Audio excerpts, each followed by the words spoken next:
आधी रात के समय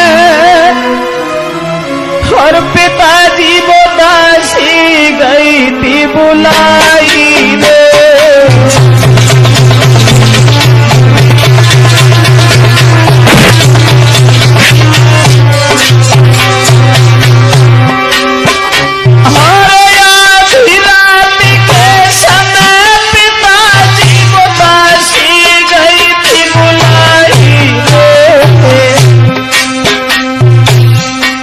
बगी जब मेरी मौसी ने तो आए घर को बचाई रे।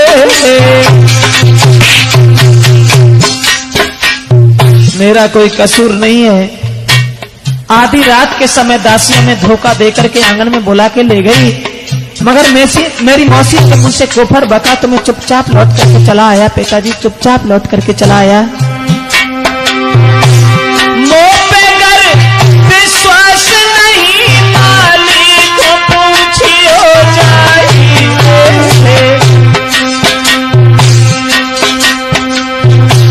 बन गई भूल आपसे बबुला भारी कुमत कमाई रे।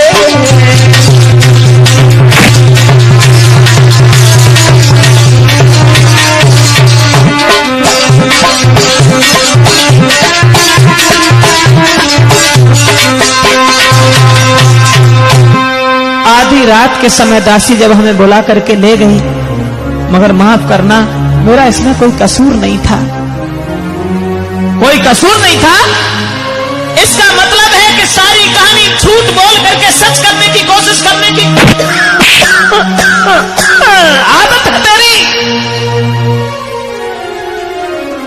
आज तक ऐसा नहीं हुआ, आज तक ऐसा नहीं हुआ जो तूने किया है। इसलिए जल्ला दो, इस भरे समाज के सामने हम मुंह दिखाने के लायक नहीं हैं। उठाओ इस कमीन को और ले जा करके इसे फांसी लगा दो। फांसी फांसी। चलो हुजूर का आदेश है, चलो। थोड़ी देर रुकने की कोशिश कीजिए भैया। हालांकि मैं कुछ बोलने के लायक नहीं हूं, मगर बोलो।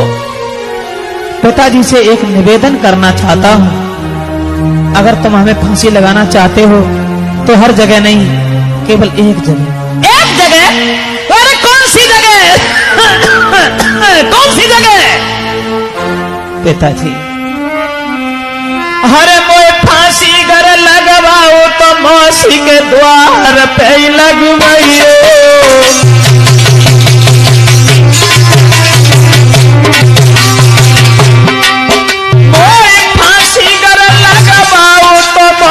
के द्वार पे लगवाइयो। कोई बात नहीं, कोई बात नहीं। मैं तो चाहता हूं तू मर जाए, लेकिन बात एक और है पिताजी। मेरी बूढ़ी मैया अम्बा दे से बबुला मेख मिलइयो।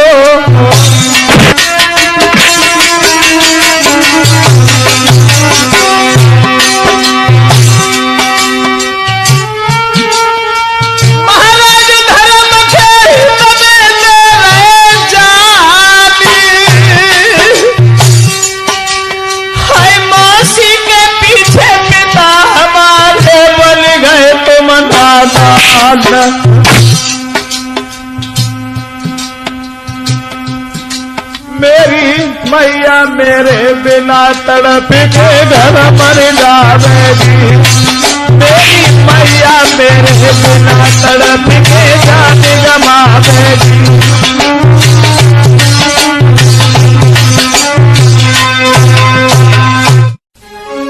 अरे लगता है कि ये पूरमल की माँ है।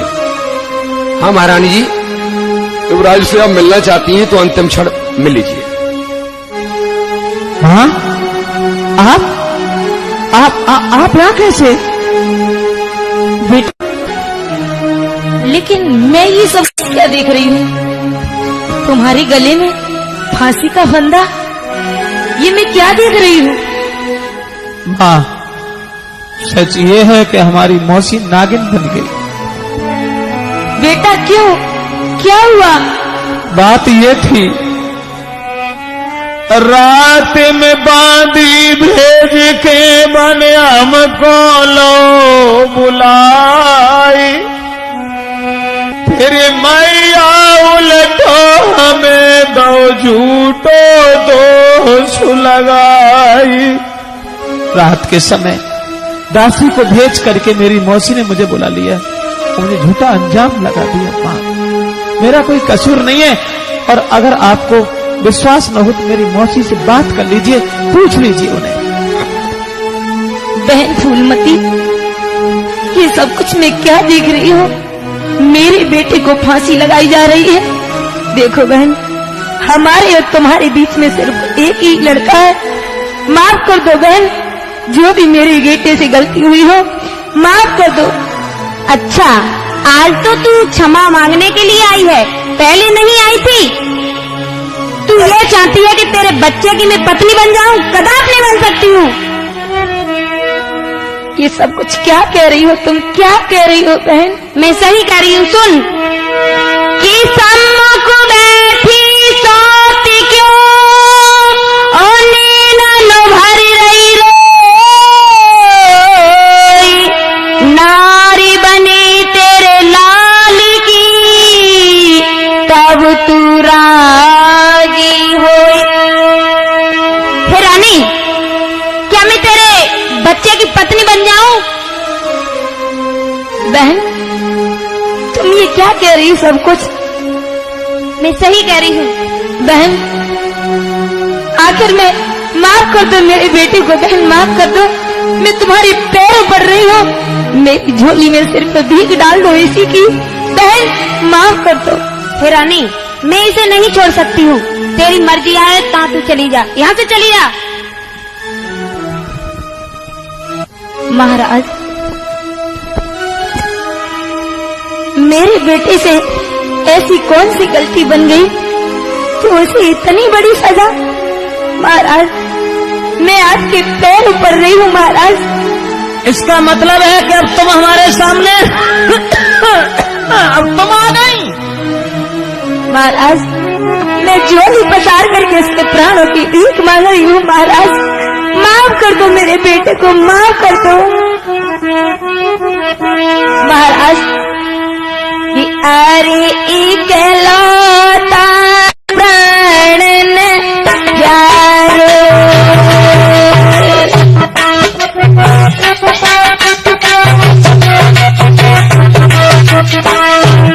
महाराज सिर्फ इसके प्राणों की भीख दे दो, क्योंकि महाराज मैं अपने बेटे के बगैर जिंदा नहीं रहूंगी, जिंदा नहीं रहूंगी।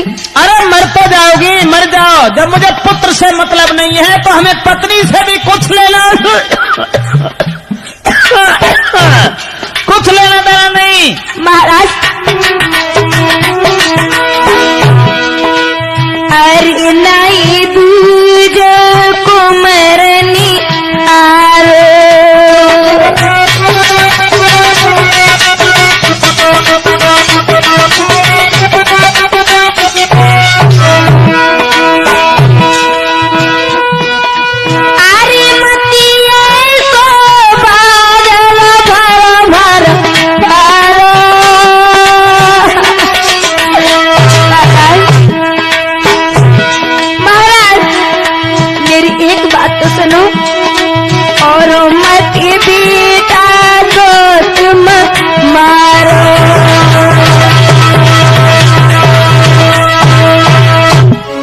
मतलब हम समझ गए।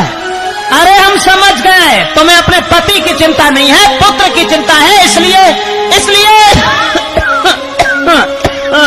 जल्लादो, पूरनमल की मां को उठाओ और इसे ले जा करके कमरा में बंद कर दो, फांसी लगा दो उसे।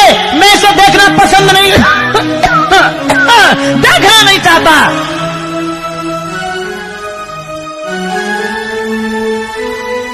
भैया भैया, युवराज कितना मना किया, लेकिन तुमने एक नहीं मानी। उसका परिणाम आप तुम्हारी आंखों के सामने है।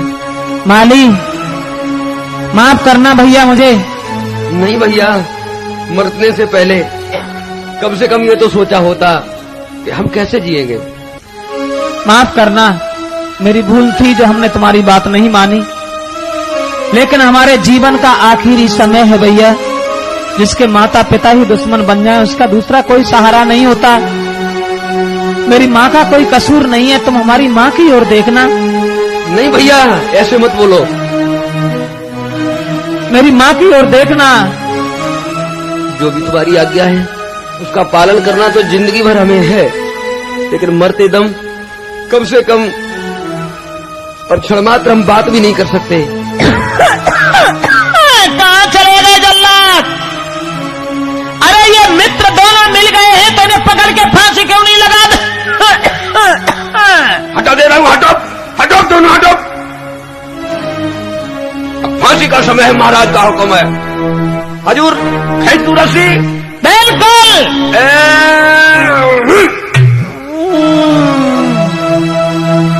हजूर ये मर गया, अब क्या आदेश है? अरे कोई आदेश नहीं है। आदेश हमारी रानी तो कर सकती है, लेकिन हम केवल इतना कह रहे हैं कि इसकी लाश को उठाइए और ले जाकर के झील में फेंक दीजिए। कांटा निकल गया। उठो भाई, दोनों करेंगे। चलो भाई, फेंकना है फिर दरिया में।